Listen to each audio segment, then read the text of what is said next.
Hello friends, in today's video I'm gonna be walking through how to close Shopify store. But before getting started this video, make sure to subscribe. How to 1 minute. So first of all, log in into your Shopify account, and to select your store, click on your profile and open stores.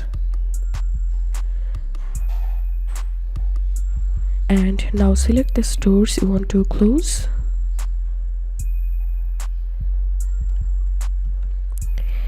And now click on settings and plan,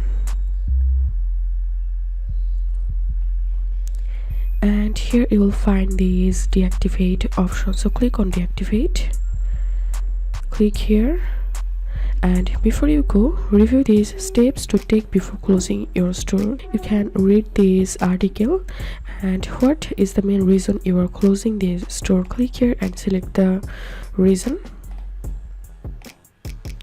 and click on continue.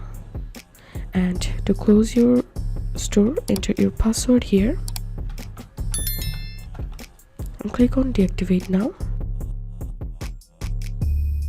So here you can see my store is deactivated. So this is how we can close our Shopify store. If you have any questions, feel free to post in description. If you think to see more WordPress videos, please check the links in descriptions. If this video helped you, give a thumbs up and please consider subscribe. How to 1 minute. Thank you for watching.